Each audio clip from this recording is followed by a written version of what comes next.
তো সবাই কেমন আছো? আশা করি সবাই ভালো আছো। তো আজ হচ্ছে মাতৃদিবস। তো পৃথিবীর সকল মায়েদেরকে আমার প্রণাম, ভালোবাসা। ভালো থাকুক পৃথিবীর সকল মায়েরা, সুস্থ থাকুক, এটাই কামনা করি।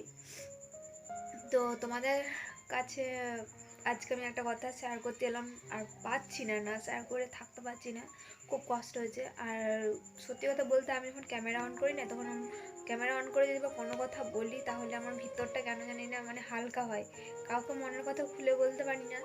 আর যদি বা এই ক্যামেরার সামনে এসে দু এক কথা যদি বলি না, তাহলে কেন জানি না মানে মনটা হালকা হয়। তো যে কারণে আজকে ভিডিওটা শ্যুট করা, যদিও আমার মনে হয় মানে ভাবিনি যে আজকে ভিডিওটা শ্যুট করব, তো পাচ্ছি না, মানে খুব কষ্ট হয়েছে, সেই জন্য ভিডিওটা আজকে অন করলাম। তো বিশ্বাস করো, ভগবান এত নিষ্ঠুর একদম সময় মনে হয়, মানে বলে বোঝাতে পারবো না। যখন একটা মানুষের ওপর প্রেশার পড়ে, তার চিন্তা ভাবনা, তার অনেক কিছু তার মধ্যে দিয়ে যায়, তখন কেন জানি না ভগবান তার উপরে খারাপ জিনিসগুলো করে। সে যখন আর প্রেশার নিতে পারে না, তাও ভগবান কেন জানি না এটাই করে। তো আজ আমার সাথে যে ঘটনাটা হয়েছে তোমাদের সাথে শেয়ার করছি। তো আমাদের বাড়িতে একটা ছোট্ট ছাগলছানা ছিল, ছোট্ট একদম।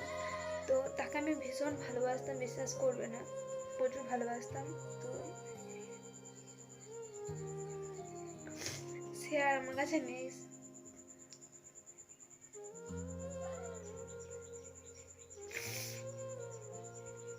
তো অনেকে মনে হবে যে ছাগল ছাগল মরে গেলে কান্না আসে, তো বিশ্বাস করো, এটা একটা এমনই জিনিস না, পশুকে যারা ভালোবাসে তারা জানে যে কতটা কষ্ট হয়। তো তো আজকে সে আমাকে ছেড়ে চলে গিয়েছে অনেক দূরে। তো বিশ্বাস করো বন্ধুরা, তোমাদেরকে মানে এই কথাটা না বললে নয়, আমার ভীষণ কষ্ট হচ্ছিলো, তাই আমি ভিডিওটা অন করেছি। তো বিশ্বাস করো, সে মানে বাড়িতেই থাকে, বাড়িতে যতটুকু হয় খাওয়া দাওয়া করে, ছোটো বাচ্চা তো বাইরে যায় না। তো আজকে বাড়ির বাইরে বেরিয়েছে, তো তাকে কুকুরে কামড়ে দিয়েছে, তো সে সঙ্গে সঙ্গে মারা গিয়েছে। তো এটা আমার বিশ্বাস হচ্ছে না, বিশ্বাস করো, এতটা কষ্ট হয়েছে, বুকের ভেতরটা মানে ভেড়ে যাচ্ছে, এতটা কষ্ট হচ্ছে। তো আমি যখন হসপিটালে ভর্তি ছিলাম, তখন আমি বাড়িতে জিজ্ঞেস করতাম যে ছাগল ছানাটা কী করছে না করছে। তারপর আমি যেদিন হসপিটাল থেকে বাড়ি এসেছি, প্রথমেই আমি বাবাকে বলেছিলাম যে বাবা, আমাকে ছাগল ছানাটা একবার দাও। তো আমার বাবা ছাগল ছানাটাকে দিয়েছিল।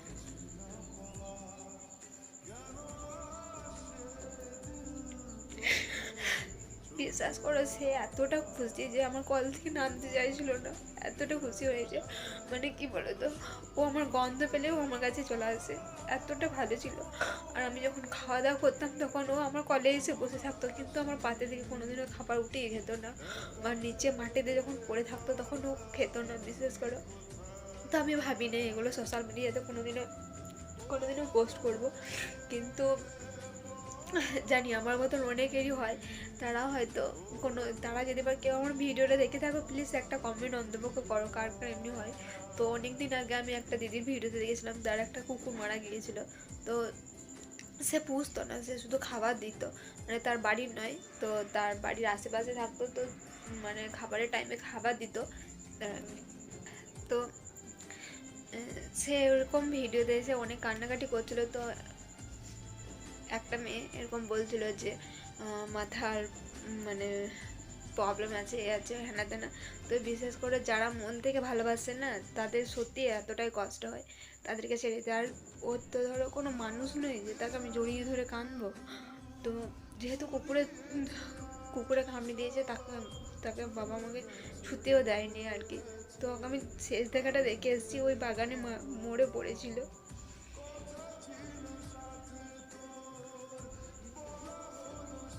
বিশ্বাস করে এমনি করে তাকিয়ে রয়েছে, মনে হচ্ছে না যে মারা গিয়েছে। আমার এত কষ্ট হচ্ছিল।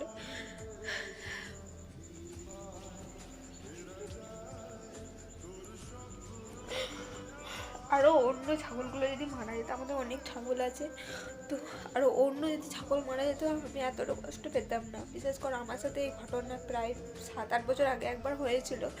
আমার দিদি আর আমি খাটে নিয়ে থাকতাম, ছাগল ছানাটাকে বিছানার মধ্যে, কোনো বাথরুম মানে কোনো কিচ্ছু করতো না। তো একই আমাদের সাথে কেস হয় যে আমরা যখন কাউকে বেশি ভালোবাসি সেও আমাদের কাছ থেকে ছেড়ে চলে যায়।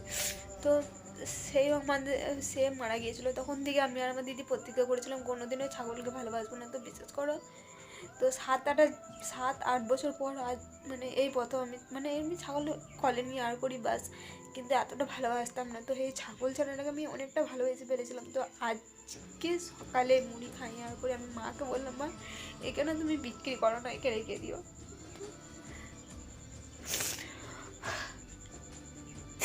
মোটামুটি 10 মিনিটের মধ্যে ও চলে গিয়েছে। তো আমি একটা কথাই বলি, ভগবান কেন এমনি হয়, যাকে নিয়ে একটু ভালো থাকি। তো বিশ্বাস করো আমি তো কোথাও যাই না, এখন বাড়ির বাইরে কোথাও যাই না। তো শুধুমাত্র একটা টিউশন পড়াতে যাই আর আমি বাড়িতেই পড়াই। তো বাড়িতে যখন আমি পড়াই ছেলেগুলোকে, তখন যেন তো ও আমার কাছে যে বসে থাকে, শুধুমাত্র টিপা যেতে হবে, ওকে আমি কলে নিই। তো ওকে আমি কলে নিয়ে আমি লেখাই আর করি। তো কোনো জ্বালাতন করে না। কালকে ওকে আমি কলে করে নিয়ে লিখিয়েছি, পড়িয়েছি, টিউশন পড়িয়েছি, এতটা কষ্ট হচ্ছে।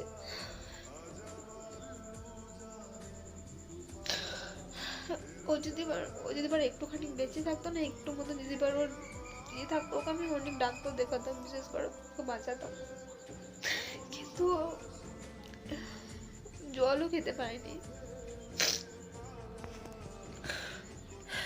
কেন ভগবান এমনি করে আমার সাথে জানি না।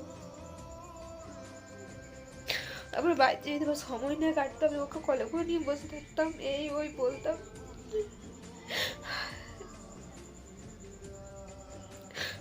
আমি যেদিন রিপোর্ট করাতে গিয়েছিলাম আর কি, যেসব ডাক্তারবাবু ব্লাড টেস্ট আর যেসব দিয়েছে, তো সেদিন এলাম আমি, তো খাটে বসছিলাম, মা ওকে কলে করে নিয়ে বলছে, দেখ লিলি এসেছে এরকম পড়ছে। তো বিশ্বাস করবে না, ওই ছাগলটাকে আমি খুব ভালোবাসতাম।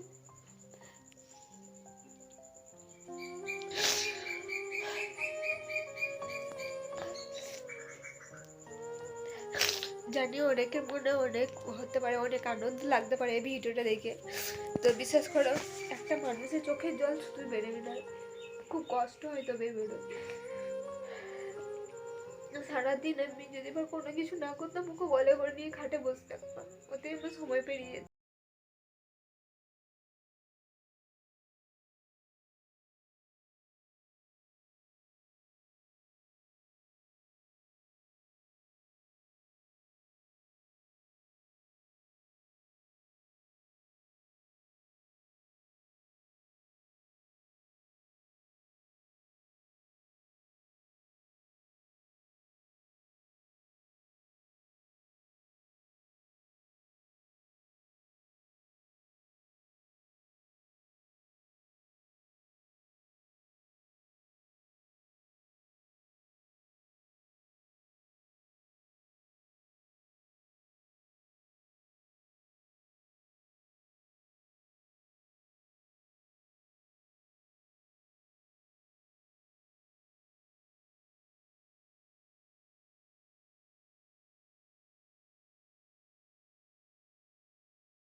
জানি না কবে এটা ঠিক হবে।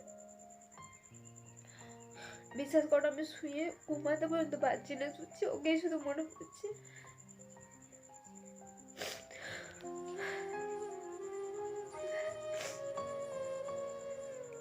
যাকে আর বেশি কিছু বলছি না। আজকে ভিডিওটা পোস্ট করার একটাই কারণ, আমার স্মৃতি হয়ে থাকবে এটা একটা। আর প্রমাণ দেখে ওর মনটা কেঁদে বেড়াচ্ছে, দেখাচ্ছি তো। ওই দেখো আজকে চড়তেও জানে না।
আসছিস এইটুকুই বলবো।